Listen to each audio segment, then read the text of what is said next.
And welcome into episode 12 of Fantasy Baseball Camp.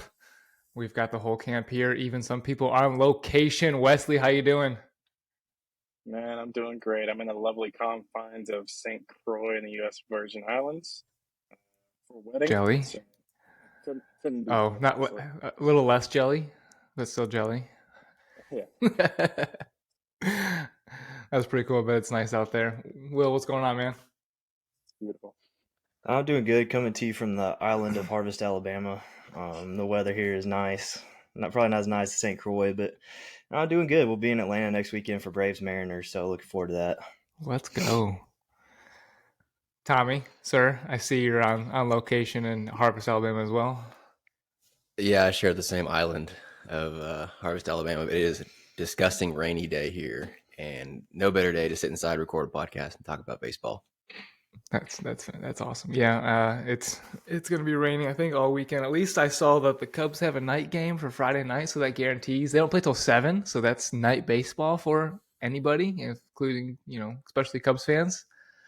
But today's episode 12. Today we're getting ready. We're finishing up week 6 of fantasy baseball, getting into week 7. Right, man, it's already week 7.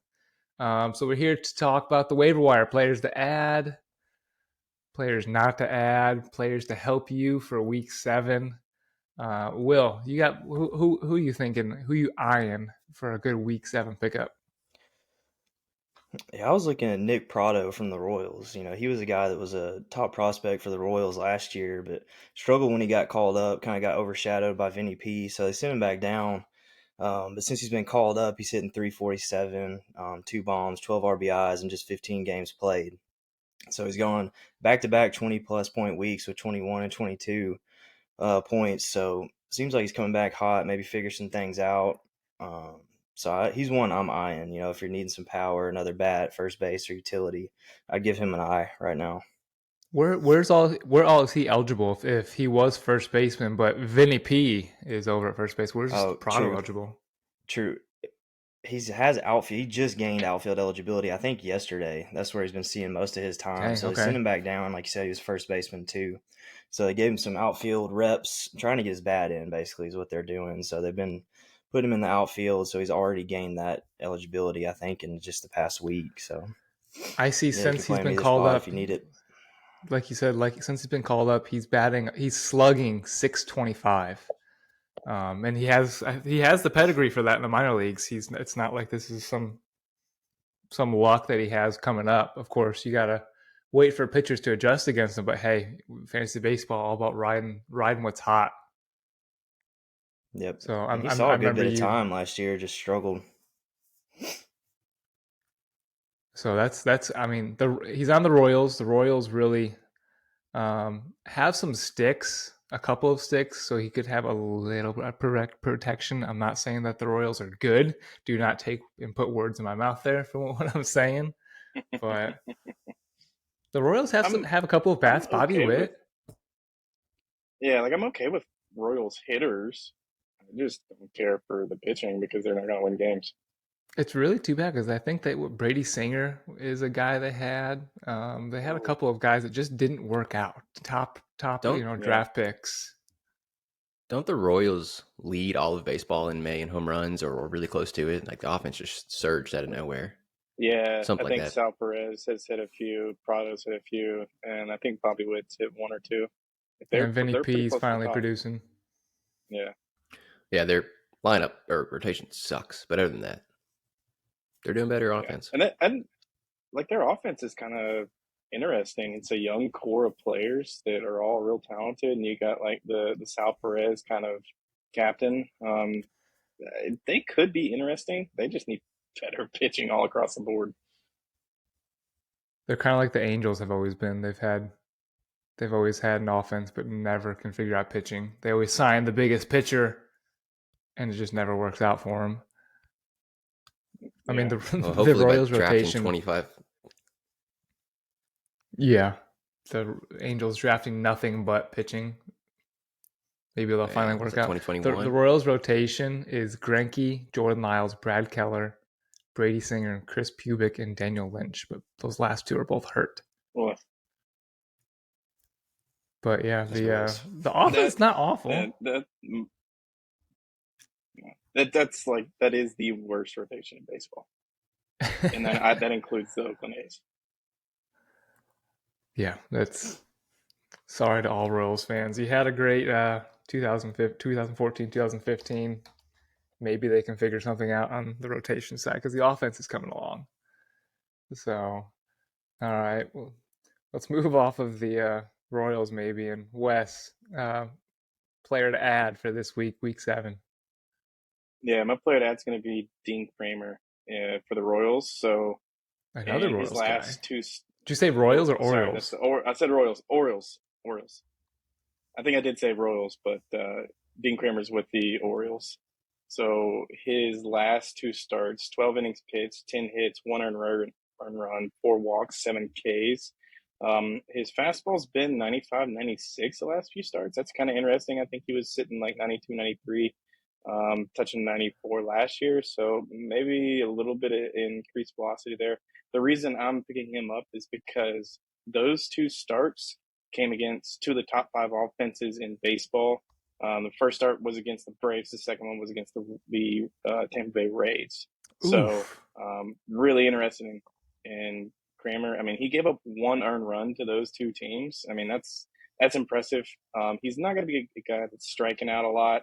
I think he's less than 9 Ks per 9. So he kind of the same thing with Tyler Wells. Like he's just kind of a steady guy that is going to consistently give you 5 innings, maybe 6 innings. And if he can do that against 2 of the top 5 offenses, like I'm interested in having him on at least on my bench. Right. It makes you feel good when he comes up and he's not just come up. He's been pitching he's pitched what 6 Yeah, games. But it but makes you feel good. You I said feel his like he last kind of had 2. yeah, he was kind of that under the radar guy last year. He was pretty decent. He was like that 6th man. He was right in, but he kept getting picked up and dropped and picked up and dropped last year. And I don't know. Maybe he's taking a next step this year. Yeah, last year he had a 3.23 ERA and 21 games started. He had 3.23. That's nearly a 3 ERA. I would have never Yeah, guessed that. And his WHIP is not terrible, 1.25 last year.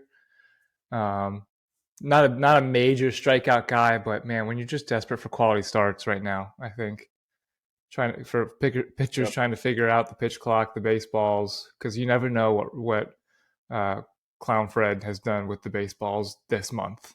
Last year they changed the baseballs in June. Oh, you can't use sticky stuff in June, then middle of the year. So you never know what Clown Fred's gonna do. Yeah, aren't they testing something at Double A right now with like the sticky stuff baseballs? I was talking to somebody about that Did I read yesterday. that So somewhere? Double A, they're using pre-tacked baseballs, so balls that they think have already been stickied enough for you not to use anything. Haven't they seen a So big spike in like spin rates and velocities and stuff too? I'm not sure, but I wonder how that's affecting like Ben Brown of the Cubs got pushed to AAA quickly. So to maybe how many guys are being pushed to That's AAA a little bit quicker because they're expected to help this year, so they want them to be used yeah. to the Major League Baseball and get I out of think I think AAA. one thing I saw was Andrew Abbott. He was sitting like 20K per 9 or 18K per 9, some ridiculous number in Double A, doing really well. He went to AAA, and now he's only getting like 13 or 12K per 9 only, right? But it just goes to show the spin rates are extremely high. I think based off what I read, they're probably not going to introduce that pre-tack ball to MLB just because the advantage is going to be way too good for the pitchers. I mean, you saw what happened to Max Scherzer when he came back. Tackiness, his spin rates Mm-hmm. tremendously down as soon as he came back. Not to change the Not subject, but you guys see the latest report on Max Scherzer? He's going to have to manage a I do back know. issue the rest of the year. He's That's not. already Oh, old. That's He's not. already old too. That's not good. Tommy avoided Ooh. that bullet, huh? Oh, big time. Chad, don't listen in. Scherzer was just Oh traded in man, our league, yeah. so Chad, don't Tommy listen. you had a trade. You had agreed in principle to a trade for Scherzer, and then had kind of backed out of it. Yeah, it was sitting in my inbox. All I had to do was click accept, and I saw some numbers come out I didn't like, and I thought I can't do that. I'm so glad I did. That's how. I mean, that seems to be. Rodon's got the back issue. Kershaw always has a back issue. Trout's got that Yeah. chronic back issue. I wouldn't doubt that Verlander at 41 years old, however old the guy is. But yeah, you wondered how that's going to affect Max um, the rest of the year. You hate to see that as a, especially if you drafted him with in the first few rounds as one if it's to be your ace. So all right.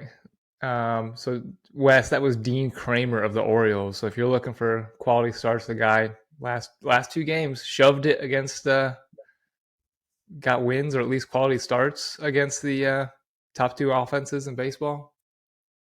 I wouldn't say offenses. I'll say top two teams right now. Teams, yeah. I think offense wise, they're like 3 and 5. Yeah. So Tommy, give me a guy you want to add this week for week 7. Yeah, I'm going to go with Christopher Morel of the Cubs. Kind of a utility, can do it all. He's got eligibility at almost every position. It feels like. I don't think I would call him a top prospect within the Cubs system. Was he? I mean, you're our expert, He Burns. was in the top 20 last year, and then he's got enough playing time last year where he exceeded that. But Yeah, so he not was really. solid when he first came up last year. Yeah, not really a prospect per se, but definitely a solid player. And his AAA numbers this year through 29 games is hitting 330, 425, 730, which is just insane. He's got 11 home runs. He was on an absolute tear, so there's no wonder the Cubs called him up. Had to. First 2 games, yeah, he's got a double, 4 hits, a double, and a home run with the Cubs. I mean, he's doing what he did in AAA in the majors, and I think as long as he's hitting like that, and he's going to have playing time, um, especially over like someone like Nick Madrigal or someone like that. I think It really doesn't he help may to, be or it a helps his case that Nico just hurt his hamstring. yeah, and Patrick Wisdom hasn't been good, and he can play second base, third base, outfield. So I think he's going to have plenty of playing time. He's someone I would look to pick up if I could. I'd probably give you some Yeah, I sneaky home runs and good doubles, extra base hits. even with his historic strikeout rate, like I think I would rather have him over Magical and maybe Patrick Wisdom at this point. Patrick Wisdom's kind of fallen off, so I think Wisdom's getting I'd very play the upside. Homer reliant. Homer happy. Yeah. Not Homer happy, just Homer reliant. You're not going to get points from him unless he is Homer. Yeah. Well, as that note, he only has 2 strikeouts in 2 games, which is like a 25% strikeout rate. Which, hey, if he's hitting per power, Yeah. I'll take that all day. If he can maintain that, man, like he's a contributor in fantasy. Who? Are we talking Wisdom or are we talking Morel? Morel. Morel, right. I think the value of Morel is that you can plug him in at any position. Pretty much any Yeah. position except first base. I think he's got second, short, third, outfield. I think we posted that when he was called up on our Instagram. Which if you're listening and you don't follow our Instagram, Fantasy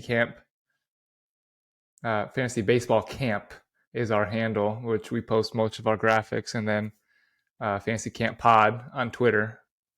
We're getting pretty active there, especially the individual accounts. Tom, anything else on Morel? No, I think that's it. I think he's got a bunch of positions that you can use it all over your roster. If there's an injury, you can basically plug in anywhere but catcher and first base, and he'll be solid as long as he's playing for the Cubs. As long as he's playing for the Cubs. Maybe that's just the little boost they need now that Nico went down a little bit. The Cubs were down a little bit. All right, so my guy I've got for the week, he's a guy I'm eyeing. I'm not necessarily adding necessarily, but the Giants did call up their number 4 prospect. He's a third baseman, shortstop, Casey Schmidt. He has about average hit and power tools graded by MLB.com. He's only played at this point, I think 3 games, but he's got a hit 2/3 of the time. He's got 2 home runs in 12 at bats, 8 hits. So he in his 3rd game, he was a triple short of the cycle. So if you're needing third base, which was weak at the beginning of the year. I would watch Casey Schmidt. I wouldn't be. I mean, he's not a must add in my book at all, unless you're just desperate at third base and wanting to ride the guy who's hot, and they don't really have the scouting reports on him yet. Casey Schmidt of the San Francisco Giants. So, all right, Will, another ad for us for Week 7. You gave us a hitter. Do you have a pitcher for us?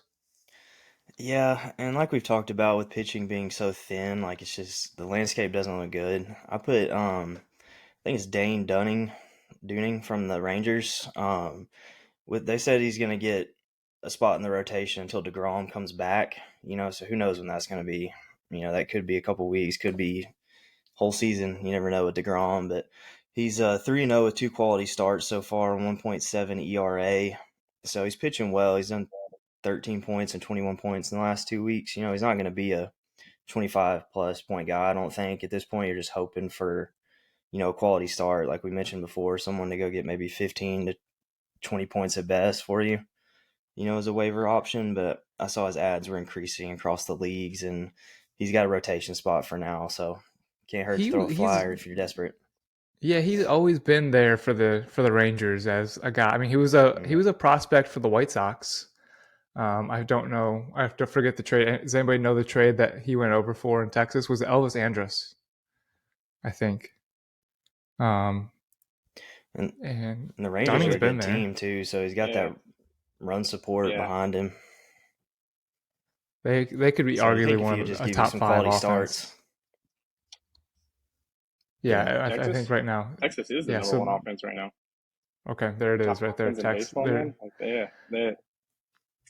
Yeah. So the Rangers got the most runs. The Rangers got Dane Dunning and Nate Lowe for Lance Lynn. Shipping Lance Lynn to the White Sox in exchange for Dan Dunning. But maybe that was a 3-team trade, because I don't remember. Was Lance Lynn on the Rangers? Was he? Yeah, he was. He was there for a couple years. Time, right? Yeah. I think he's on like a 3-year deal. That's where he had his back break. That's where he had his second little breakout. Yeah. Okay. Yep. So it was Dan Dunning, Avery Weems for Lance Lynn, which we had to scare yesterday. Some parody account said that the White Sox DFA'd Lance Lynn. Yeah. Shout out to that dude, that one that got me. I definitely saw that, freaked out for a second, didn't do my research, posted it in the group. We all freaked out, found out it was a parody account. So thanks for that. It's not the worst idea I've ever heard for a front office to do. I mean, he's not been great. Dunning was a former first-round pick, 29th overall by the Nationals in 2016, and then was traded to the White Sox after 6 months later with Lucas Giolito for Adam Eaton. So which side of that trade? Who won that trade? Dunning and Giolito for Eaton. I mean, the Nationals got one good year, maybe. Yeah. They won a World Series. Can you ever hate a trade? That was 2016. True, but was he a contributor in that? Eaton? If he was there for 17, he was on one more year. He was in the World Series team. Okay, so he got hard to say you're won that trade if you win a World Series. Eaton won that trade for sure. He got a ring out of it. Lucas Giolito, poor guy. I mean, he did break out with the White Sox 1 year and gained the trust of Will Koshaver to keep drafting and keep trading for him. Don't remind me. Please don't remind me. He showed flashes, and I was like, all right, I'll buy. And it just bites me in the butt every time. So I'm over him. We're broken up for good. That's my E-Rod every year. I buy in. The 1 year I don't buy in, he breaks out again. Yeah, I'm not going to be texting him, you up. I ain't going to be doing anything like that. He is out. All right, Tommy, give us another ad for Week 7 to get ready. I might need some help. We'll go with a rookie, Louis Varland. He had pretty good numbers at AAA through 3 games. He had a 15 strikeout per 9 with a 2.4 walk per 9. So that's great numbers.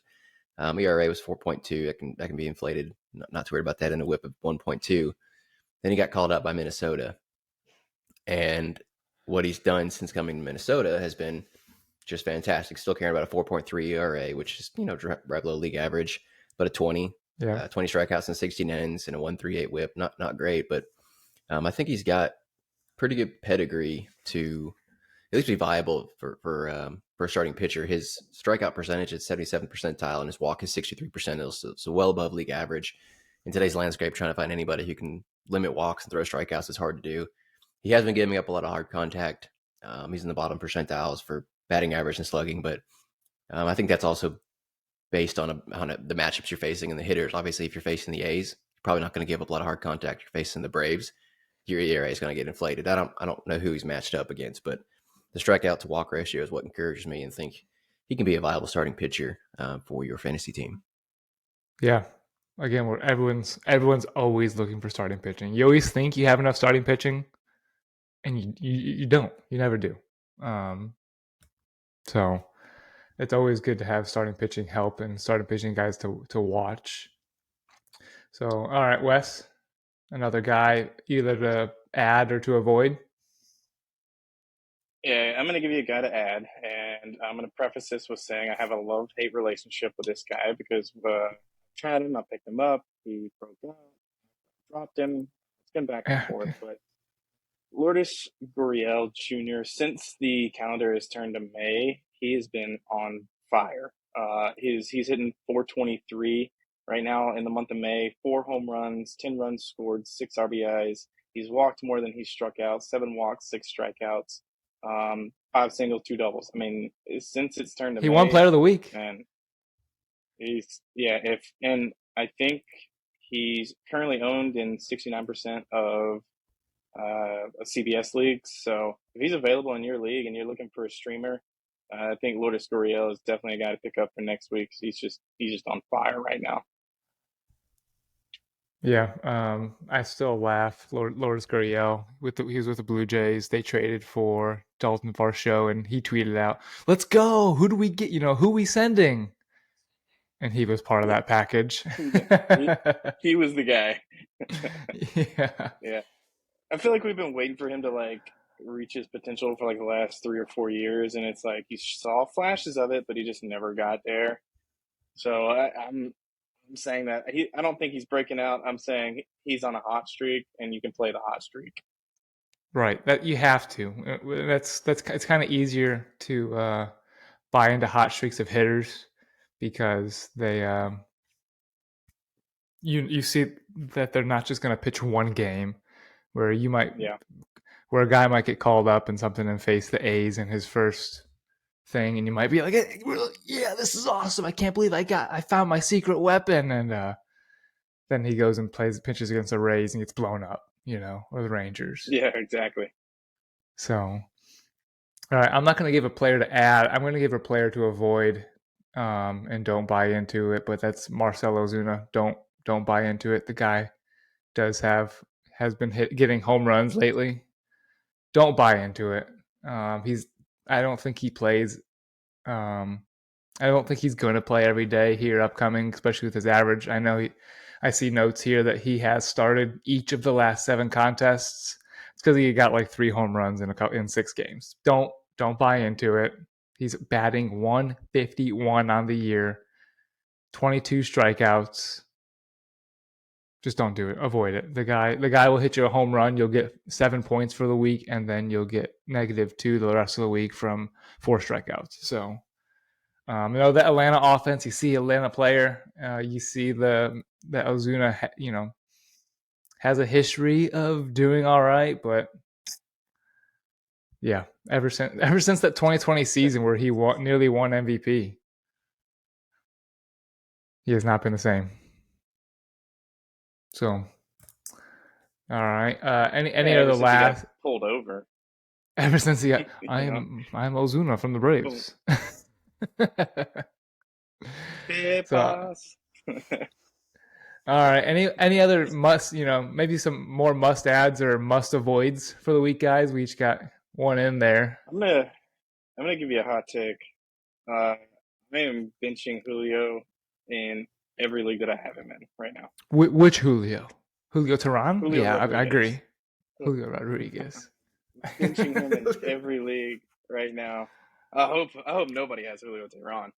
Um, Yeah. yeah, he's struggled to start the year, man. He's hitting below 210, I think. I think he's back at he was like at 203 last time I looked. He's striking out a lot. He's just trying to do too much right now. He keeps getting pitched up in the zone with fastballs and swinging and missing. Can't lay off of it. So he's not even getting on base to be able to steal. So man, I'm benching Julio right now until he can kind of get back on track. Sophomore slump. Yeah, yeah, for sure. And I paid $39 in our league, so thanks CBS for that. Thanks, Scott. For first, second round value right there. That's rough. I've got another name that I want your guys' opinion on. We talked about this a little bit in the group chat. We never really got a chance to talk about it. Was Kodai Senga. You didn't have the highest investment in him from a round perspective. It's probably mid rounds, but the expectations coming over as a deadly ace with a ghost fork from Japan that he's just going to be a strikeout machine and be decent. But he hasn't really been that. His walks are well above average. His whips are above average. His ERA is right at league average, which isn't great for a fantasy player. You on average 150 pitchers start per week, and a 12-team league, 5 starting pitchers, you start 60. So league average is not what you want for a fantasy player. Even slightly above league average is your number 60 starting pitcher, which isn't good. And he just hasn't What, been good, in my opinion. And I have a share of him in one league. I don't know what to do with him. Every week I start him, and it's just a mixed bag of results. I don't want to get you guys' what thoughts. what stinks too is he hasn't faced a top. He's faced like a all bottom 10 teams. The Marlins, the Oakland Yeah. Athletics, Giants, Washington, Colorado, and Cincinnati. I think the only positive you can get out of there is at least he's putting up strikeout numbers 8, 6, 7, 4, 7, 4, 7. So at least he's getting strikeouts. Mets are gonna Met. They're probably messing with him, I'm sure. But he hasn't blown up except for this last week of negative half a point. He's at least given me points in week 5. He got 24 points. I'm not concerned too much yet. He's not a major investment. The fact that the Yeah. strikeouts are there makes me feel better. The walks are there too, though. The walks are there too. So he's got obviously has some good stuff, but control issues. And that probably So contributes. I noticed that he's only gone 6 innings in 2 games. His 2 quality oh, starts, the 2 games he lasted 6 innings exact, and that probably, like he says, with the control stuff, maybe he can figure that out yeah, and go a little his longer. pitch count is 95, 101, 94, 85. So maybe it's just an adjustment period. It's first month in the States. And that's usually the sign of a guy with good stuff, but hasn't figured out to control. Maybe he's adjusting to the Major League Baseballs. Maybe Clown Fred has I messed think with him that that's much compared to a regular baseball. I think that's the thing for me because they use different baseballs in Japan, and over the They years use you've different seen multiple baseballs in every reports. league in the Yeah, America baseball. and the American baseball is slicker than the baseball they use in Japan. So I don't know. I'm gonna go look and see what Shohei Ohtani did when he first came over. I mean, it has to be comparable, right? That's not a fair comparison. It's not. It's just Why is that saying not fair? guy coming from Japan, like the walk rate specifically, because it takes them a while to adjust to the American baseball. It's not fair because Shohei Ohtani is one of the greatest baseball players ever, significantly better than Babe Ruth, who's a bum. All right, so Ohtani is the face pitching, of the he game came right over in now. 2018. He Yeah, pitched in 10 games because then 19 he was hurt. He pitched in 10 games. He had a walk rate of 3.8 and a strikeout rate of 11.0. Whip of 1.1, 63 strikeouts, 51 innings, 22 walks. So, I mean, I'm not. Does that scream? I mean, 11 strikeouts per inning, but does that scream ace for you right away? The walk rate was a little high, 3.8 per 9. Right. I Yeah, mean, I think he went. I mean, we had so much faith in the guy in 2020 or 2021. I want to say in 2021, he went for $1 in our league. $1. So no one thought that Otani was the greatest thing ever. We saw his first year of pitching and didn't buy into it. Right? Obviously, if he went for nothing. yeah. I think it just kind of circling back to Senga, right? Like his walk right now is at over 5.5. Just until he can get that down, like I don't know that I'm trusting him on a weekly basis to start. I might stream him depending on matchup or a 2-start week. If he can make an adjustment with the American baseball and walk less people in games, and then I'm probably buying into him because this stuff's really good. That forkball is unhittable when he throws it for Yeah, close to what it looks like a strike. So in 12-team leagues, though, I think he's someone I would be pitching more than Nick Lodolo kind of guy. At 12 teams, I think probably, Senga's still worth starting. 10 teams, obviously there's better options. I think Nick Lodolo's pitching through that calf injury. And that's what we've seen over the last couple games. And I think he's going to be much better once that heals up. They gave him some time to rest. They pushed his start back. I haven't lost faith in Nick Lodolo. I've got him in a league or two as well. Hopefully he can turn it around. Yeah. So, all right. Well, that's been Waiver Wire for week 7. This is episode 12. Be sure to follow us on all of our accounts. We got our individual accounts, BNB _ our name. Really getting active on Twitter and getting into those discussions. Follow us on Spotify, on Apple, on YouTube. All of our content is on all of your favorite streaming platforms. Do us a favor and hit that follow button, hit that subscribe button. It lets us know that, hey, we're listening, and gives us the feel good. So this has been episode 12, Fantasy Baseball Camp. We'll catch you guys in the next one.